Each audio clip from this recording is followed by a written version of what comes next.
Everyone, कसे आहात तुम्ही?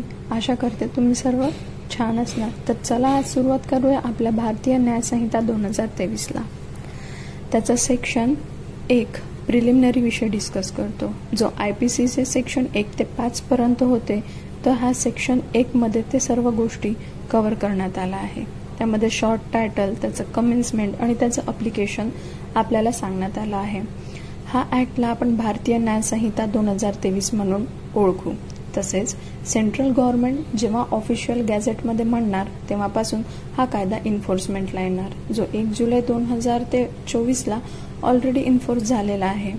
या कायद्याच्या अंडर एव्हरी पर्सन हा पनिशेबल असणार. त्याच्या कोणताही ॲक्ट किंवा ओमिशन अशी जी लॉच्या कॉन्ट्ररी वर्क करत आहे आणि ती इंडियात असणार त्याकरिता. तर आता हा कायदा लागू कुठे होणार बरे, त्याचे ज्युरिस्डिक्शन काय, तर हे समजून घेऊया. ज्युरिस्डिक्शन हे 2 प्रकारात डिवाइड आहे, इंट्रा टेरिटोरियल आणि एक्स्ट्रा टेरिटोरियल. तर इंट्रा टेरिटोरियल हे आपल्याला माहीतच आहे. इंट्रा टेरिटोरियल म्हणजे इंडियामध्ये जो पण काही ऑफेन्स घडणार त्याला BNS द्वारा शिक्षा दिली जाणार. तर एक्स्ट्रा टेरिटोरियल म्हणजे इंडियाच्या बाहेर कोणता पण ऑफेन्स घडला तर एकतर तो भारतीय व्यक्ती असला पाहिजे आणि त्यांनी असा ऑफेन्स केला पाहिजे जो भारतामध्ये गुन्हा आहे. तसंच इंडियन शिप किंवा एअरक्राफ्ट जे इंडियामध्ये रजिस्टर आहे आणि त्याच्यावर कोणताही ऑफेन्स झाला, जरी ते इंडियात नसेल तरी पण ते BNS द्वारा ट्राय केलं जाणार. तसेच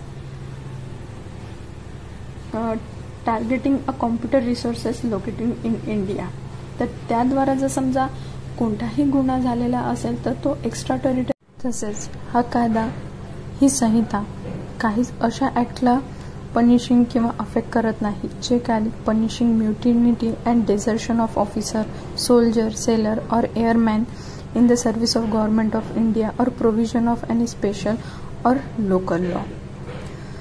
इथे आपण क्लॉज 3 मध्ये म्हटलं की every person who commit a offence is liable for punishment. However त्याच्यात काही एक्सेप्शन्स आहे. ह्या जे आपण युनिव्हर्सल रूल आहे की एव्हरी पर्सन त्याच्या कोणत्याही ॲक्टसाठी किंवा ओमिशनसाठी जे कॉन्ट्ररी टू लॉ असणार त्याच्यासाठी लायबल असणार. पण त्यासाठी एक्सेप्शन आहे. ते म्हणजे प्रेसिडेंट ऑफ इंडियाला त्याला BNS नाही हे होणार.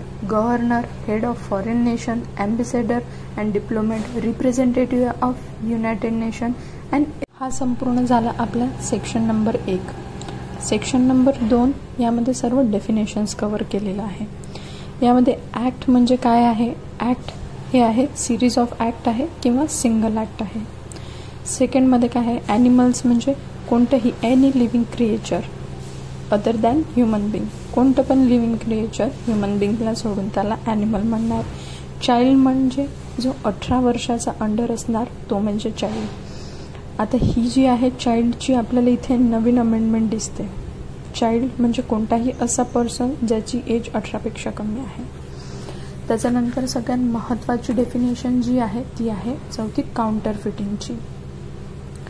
तर यापासूनचा आपण पार्ट हा दुसऱ्या व्हिडिओमध्ये पाहूया.